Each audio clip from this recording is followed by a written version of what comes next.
மெய்வெளியின் செய்திகள் ஆதரவு வழங்குவோர் Satcon Holidays.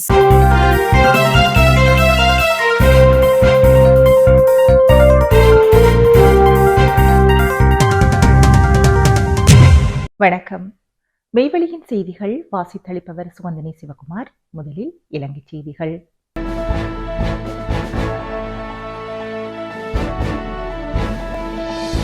மேதின பேரணியில் தம்மோடு கைகோர்க்குமாறு ரணிலுக்கு அழைப்பு விடுத்த சஜித் பிரேமதாஸ். சர்வதேச தொழிலாளர் தினத்தை முன்னிட்டு ஐக்கிய மக்கள் சக்தி ஏற்பாடு செய்துள்ள மேதின பேரணியில் தம்மோடு கைகோர்க்குமாறு ஐக்கிய தேசிய கட்சிக்கு அதன் ஆதரவாளர்களுக்கும் எதிர்க்கட்சித் தலைவர் சஜித் பிரேமதாஸ் அழைப்பு விடுத்துள்ளார். மேதினம் தொடர்பாக இன்று விசேட கூட்டம் ஒன்றை முன்வைத்து உரையாற்றும் போதே அவர் இந்த தகவலை வெளியிட்டார். நாட்டில் தற்போது நடைமுறையில் உள்ள காலாவதியான அரசியல் கலாச்சாரத்திற்கு முற்றுப்புள்ளி வைக்க வேண்டியது அவசியம் என்று தெரிவித்த அவர், தற்போதைய அரசியல் சூதாட்டங்களில் இருந்து விலகி கொள்கை அடிப்படையில் நாட்டை கட்டியெழுப்ப வேண்டிய தருணம் இது என்றும் குறிப்பிட்டார். சமூக ஜனநாயகம் மற்றும் சமூக சந்தை பொருளாதாரத்தை மையமாக கொண்டு நடுத்தர பாதையில் நாட்டை முன்னோக்கி கொண்டு செல்ல ஐக்கிய மக்கள் சக்தி தயாராக இருக்கிறது என்றும் அவர் சுட்டிக்காட்டினார். இதுகுறித்து அவர் தெரிவிக்கையில், நாட்டின் உழைக்கும் மக்களின் உரிமைகளை பாதுகாத்து அனைவருக்கும் சௌபாக்கியத்தை ஏற்படுத்தும் எமது வேலை திட்டத்தில் கைகோர்க்குமாறு ஐக்கிய தேசிய கட்சியினருக்கும் முற்போக்கு சிந்தனை கொண்ட அனைத்து மக்களுக்கும் மிகுந்த மரியாதையுடன் அழைப்பு விடுக்கின்றேன். இதற்கமைய எதிர்வரும் மே மாதம் 1ஆம் திகதி கொழும்பு மாளிகாவத்தை PD ஸ்ரீசேன விளையாட்டு மைதானத்தில் நடைபெறவுள்ள பாரிய மேதின கூட்டத்தில் இலட்சக்கணக்கில் திரண்டு ஒன்றிணையுமாறு பகிரங்க அழைப்பு விடுக்கின்றேன் என தெரிவித்தார்.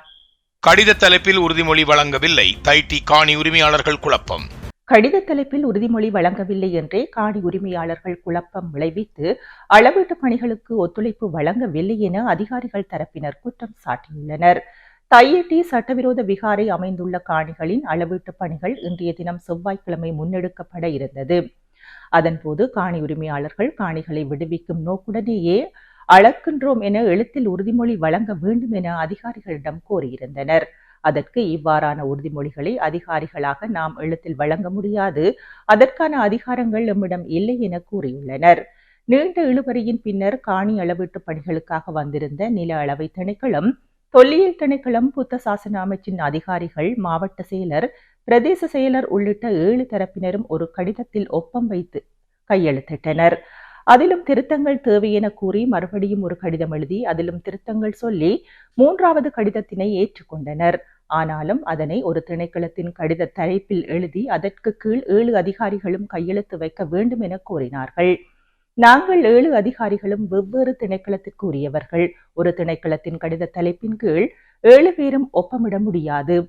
அதிகாரிகளாக எழுத்து மூலம் உறுதிமொழி வழங்கும் அதிகாரமே எமக்கு இல்லாத போதிலும் ஒரு பொதுவான கடிதத்தில் உறுதிமொழி தந்தும் அதனை ஏற்க முடியாது விட்டால் அளவீட்டு பணிகளை கைவிடுவோம் என கூறி காணி அளவீட்டு பணிகளை கைவிட்டதாக அதிகாரிகள் தரப்பில் கூறப்பட்டுள்ளது. பேங்காங்கில் இருந்து இலங்கைக்கு போதைப் பொருள் கடத்த மேற்கொள்ளப்பட்ட முயற்சி, தொடர்புபட்ட பிக்குகள் தொடர்பாக வெளிவந்த திடுக்கிடும் தகவல்கள். 40 பௌத்த பிக்குகளை பயன்படுத்தி பேங்காக்கிலிருந்து இலங்கைக்கு போதைப் பொருள் கடத்த மேற்கொள்ளப்பட்ட முயற்சி குறித்த தகவல்கள் அம்பலமாகியுள்ளன. அண்மையில் பேங்காக்கிலிருந்து பௌத்த பிக்குகளை கொண்டு கடத்தப்பட்ட பாரிய போதைப் பொருள் தொகை மீட்கப்பட்டிருந்தது. இந்த போதைப் பொருள் கடத்தல் கும்பல் மேலும் 40 பிக்குகளை பேங்காக் அழைத்து சென்று அங்கிருந்து போதைப் பொருட்களை நாட்டிற்கு கடத்தி வர சகல திட்டங்களையும் வகுத்திருந்ததாக விசாரணைகளில் தெரிய வந்துள்ளது. இந்த போதைப் பொருள் கடத்தல் நடவடிக்கைகளின் பிரதான சூத்திரதாரி ஓர் இலங்கையர் எனவும் அவர் பேங்காக்கில் இருப்பதாகவும் தெரிய வந்துள்ளது. இந்த பாரிய போதைப் பொருள் கடத்தல் நடவடிக்கையின் இலங்கை பொறுப்பாளராக ஓர் பௌத்த பிக்கு செயற்பட்டுள்ளதாகவும் அவர் கடவத்த ரன்முத்துவல பகுதியில் அமைந்துள்ள விகாரியை சேர்ந்தவர் எனவும் விசாரணைகளில் தெரிய வந்துள்ளது. இந்த சந்தேக நபர் சியம்பல்லே பகுதியில் வைத்து போலீசாரினால் கைது செய்யப்பட்டுள்ளார். சில காலங்களுக்கு முன்னதாக இந்த பௌத்த பிக்கு மேலும் 12 பௌத்த பிக்குகளை பேங்காக் அனுப்பி போதைப் பொருள் கடத்தியுள்ளமை தெரிய வந்துள்ளது.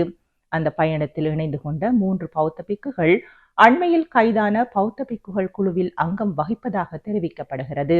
மேலும் ஒரு தொகை போதைப் பொருளை கடத்துவதற்காக 40 பௌத்த பிக்குகள் ஆயத்தப்படுத்தியுள்ளதாகவும் இதில் 1-2 தேரர்களை தவிர ஏனையவர்களுக்கு கடத்தல் விவகாரம் பற்றி எதுவும் தெரியாது எனவும் விசாரணைகளில் தெரிய வந்துள்ளது.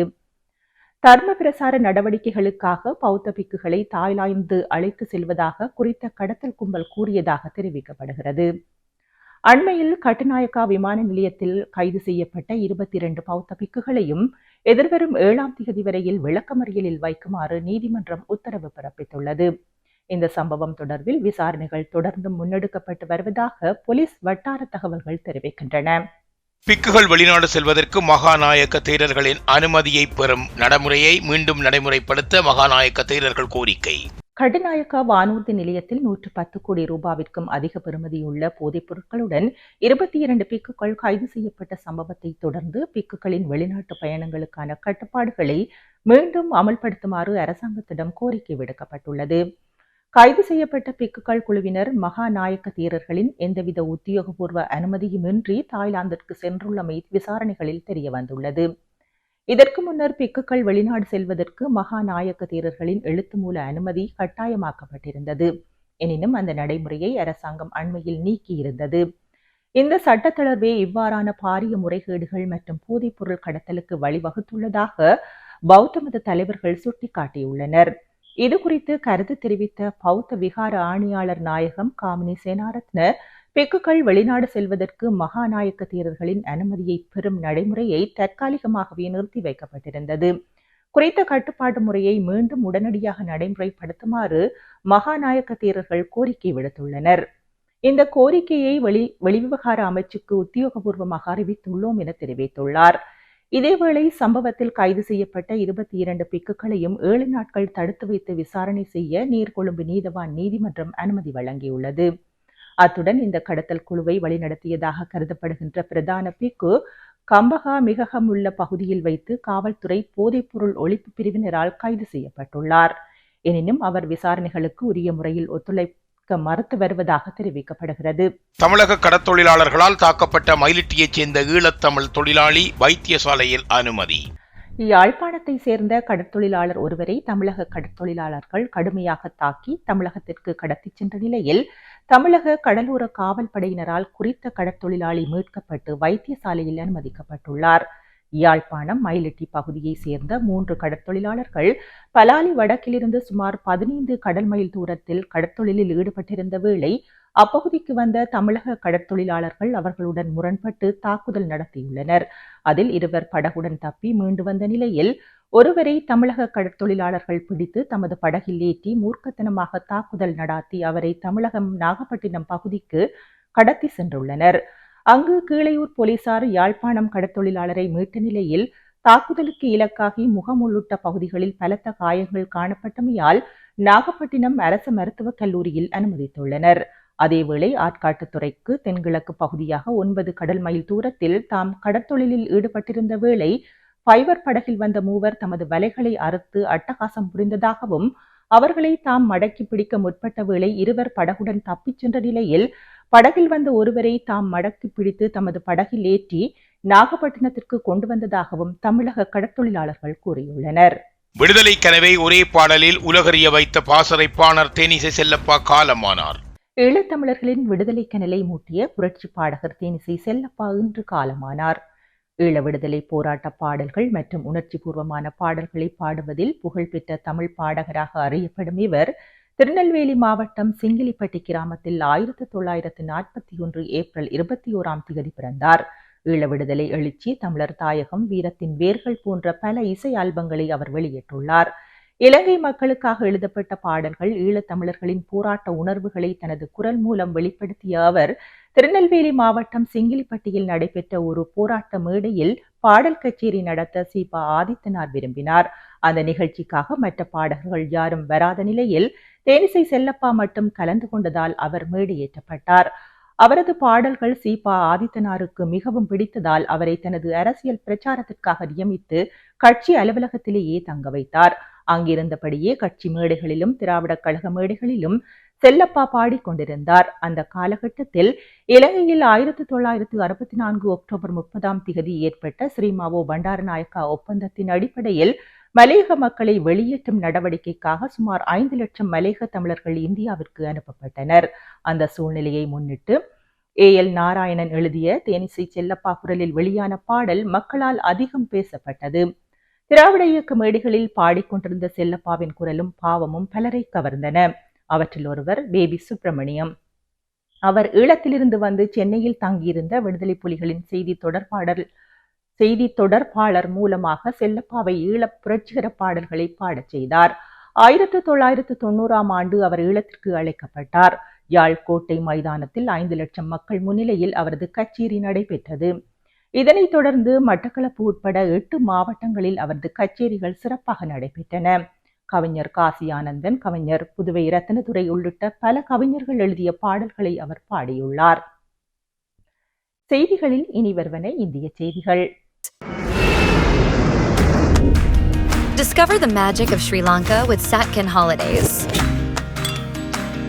From breathtaking beaches to ancient temples, we offer curated travel itineraries for every kind of traveler.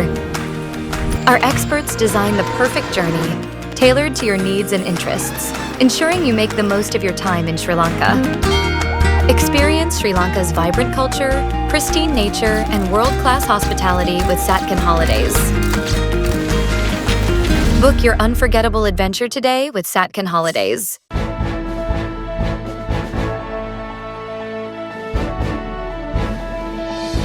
Rajiv Gandhi கொலை வழக்கில் 31 ஆண்டு கால நீண்ட சிறைவாசத்திற்கு பிறகு பேரறிவாளன் வழக்கறிஞராகினார். முன்னாள் பிரதமர் ராஜீவ்காந்தி கொலை வழக்கில் 31 ஆண்டு கால நீண்ட சிறைவாசத்திற்கு பிறகு விடுதலையான பேரறிவாளன் திங்கட்கிழமை அன்று சென்னை உயர்நீதிமன்றத்தில் வழக்கறிஞராக தன்னை பதிவு செய்து கொண்டார். சிறையிலிருந்து விடுதலையான பிறகு பேரறிவாளன் குறித்த தகவல்கள் பொதுவெளியில் குறைவாகவே காணப்பட்டன. இந்நிலையில் சிறை மீண்ட பின் முறைப்படி சட்டம் பயின்ற அவர் தற்போது சென்னை உயர்நீதிமன்ற வழக்கறிஞர்கள் சங்கத்தில் முறைப்படி பதிவு செய்துள்ளார். ராஜ்யசபாவில் பாஜ எம்பிக்களின் பலம் 113ஆக அதிகரிப்பு. ஆம் ஆத்மி கட்சியை சேர்ந்த 7 எம்பிக்கள் பாஜகவில் ஐக்கியமானதை அடுத்து ராஜ்யசபாவில் அக்கட்சியின் பலம் 113ஆக அதிகரித்துள்ளது. அவர்களை தகுதி நீக்கம் செய்ய கோரிய மனுவை சபைத் தலைவர் CB ராதாகிருஷ்ணன் நிராகரித்து இணைப்பதற்கு ஒப்புதல் அளித்துள்ளார். இதன் மூலம் முக்கியமான அரசியல் சாசன சட்டத்தை திருத்துவதற்கு தேவையான 3 பங்கு பலத்தை பாஜக கூட்டணி நெருங்க உள்ளது. ஆம் ஆத்மியின் தேசிய முகமாக அறியப்பட்டவர் அக்கட்சியின் ராஜ்யசபா எம்பியாக இருந்த ராகவ் சத்தா. இவருக்கும் கட்சியின் ஒருங்கிணைப்பாளர் அரவிந்த் கெஜ்ரிவாலுக்கும் இடையே சமீப காலமாக உரசல் இருந்தது. விமான நிலையத்தில் மலிவு விலை உணவு கடைகள் அமைப்பதற்காக பாஜக அரசை சமீபத்தில் ராகவ் சத்தா பாராட்டினார். இதையடுத்து ஆம் ஆத்மியின் ராஜ்யசபா துணைத் தலைவர் பதவி அவரிடமிருந்து பறிக்கப்பட்டது. அவருக்கு பதில் ஆம் ஆத்மியின் மற்றொரு எம்பியான அசோக் மிட்டல் கட்சியின் துணைத் தலைவராக நியமிக்கப்பட்டார். கடும் அதிருப்தியடைந்த ராகவ் கடந்த வாரம் ஆம் ஆத்மியிலிருந்து விலகுவதாக அதிகாரப்பூர்வமாக அறிவித்தார். அத்துடன் மொத்தம் உள்ள 10 ஆம் ஆத்மி எம்பிக்களில் தன்னுடன் சேர்த்து 7 பேரை பாஜகவில் இணைய தயாராக இருப்பதாகவும் தெரிவித்திருந்தார். இதனால் டெல்லி அரசியல் பெரும் பரபரப்பு ஏற்பட்டது. செய்திகளில் தொடர்வன உலகச் செய்திகள்.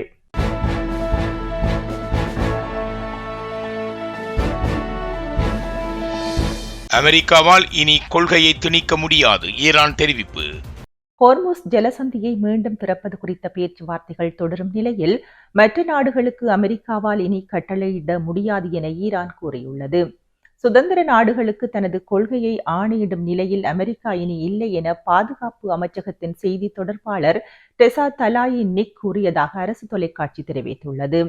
வாஷிங்டன் இறுதியில் தனது சட்டவிரோத மற்றும் பகுத்தறிவற்ற கோரிக்கைகளை கைவிட வேண்டும் என்பதை ஏற்றுக்கொள்ள வேண்டி இருக்கும் என்று அவர் கூறினார். அமெரிக்கா மற்றும் இஸ்ரேலுடனான போரின் ஆரம்பத்திலிருந்தே ஈரான் அந்த முக்கியத்துவம் வாய்ந்த நீர்வழியை திறம்பட மூடிவிட்டது. இது உலகளாவிய எரிசக்தி சந்தைகளை உலுக்கியுள்ளதுடன் மோதலை முடிவுக்கு கொண்டு வருவதற்கான பேச்சுவார்த்தைகளில் அந்த நீர்வழியை ஒரு முக்கிய பிரச்சனையாகவும் ஆக்கியுள்ளது. அமெரிக்காவுக்கு உத்தியோகபூர்வ பயணம் மேற்கொண்ட பிரித்தானிய மன்னர் சார்ல்ஸ். பிரித்தானிய மன்னர் சார்ல்ஸ் மற்றும் ராணி கமிலா ஆகியோர் 4 நாட்கள் உத்தியோகபூர்வ பயணமாக திங்கட்கிழமை அமெரிக்கா சென்றடைந்துள்ளனர். அமெரிக்கா சுதந்திரம் பெற்று 250 ஆண்டுகள் நிறைவடைவதை குறிக்கும் வகையில் இந்த பயணம் அமைந்துள்ளது. ஜாயின்ட் போஸ் ஆண்ட்ரூஸ் விமான நிலையத்தில் தரையிறங்கிய மன்னரை அமெரிக்க ஜனாதிபதி டொனால்ட் ட்ரம்ப் மற்றும் முதல் பெண்மணி மெலனியா ட்ரம்ப் ஆகியோர் வெள்ளை மாளிகையில் வரவேற்றுள்ளனர். 2 நாட்டு தலைவர்களும் சிறிது நேரம் புகைப்படங்களுக்கு தோன்றிவிட்டு பின்னர் வெள்ளை மாளிகைக்குள் தனியார் தேநீர் விருந்தில் கலந்து கொண்டுள்ளனர். பின்னர் பிரித்தானிய தூதுவரின் இல்லத்தில் நடைபெற்ற தோட்ட விருந்தில் மன்னர் சார்ல்ஸ் கலந்து கொண்டுள்ளார். இதில் அமெரிக்க செனட்டர் டெட் க்ரூஸ், நிதி செயலாளர் ஸ்காட் பென்சன்ட் உள்ளிட்ட பல முக்கிய பிரமுகர்கள் பங்கேற்றுள்ளனர். இன்று செவ்வாய்க்கிழமை அமெரிக்க பாராளுமன்றத்தில் மன்னர் சார்ல்ஸ் உரையாற்றவுள்ளார்.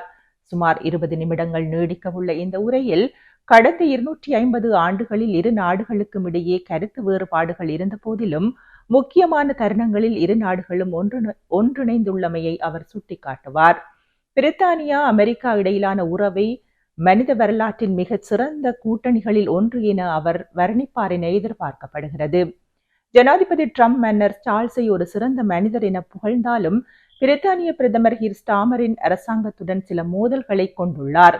ஈரான் மீதான அமெரிக்க ஸ்டேல் தாக்குதலுக்கு பிரித்தானியா போதிய ஆதரவு வழங்கவில்லை என ட்ரம்ப் அதிருப்தி கொண்டுள்ளார்.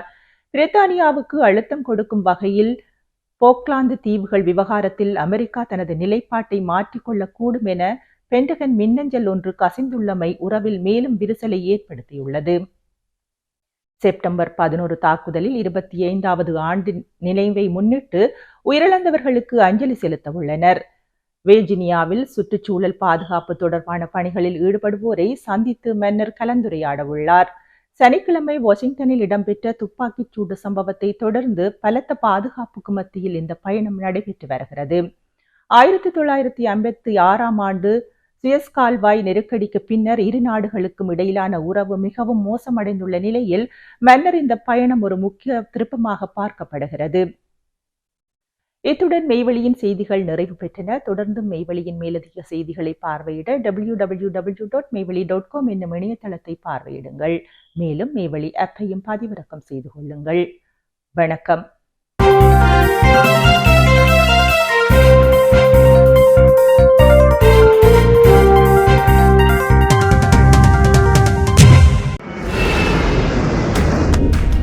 Discover the magic of Sri Lanka with Satkin Holidays. From breathtaking beaches to ancient temples, we offer curated travel itineraries for every kind of traveler. Our experts design the perfect journey, tailored to your needs and interests, ensuring you make the most of your time in Sri Lanka. Experience Sri Lanka's vibrant culture, pristine nature, and world-class hospitality with Satkin Holidays. Book your unforgettable adventure today with Satkin Holidays.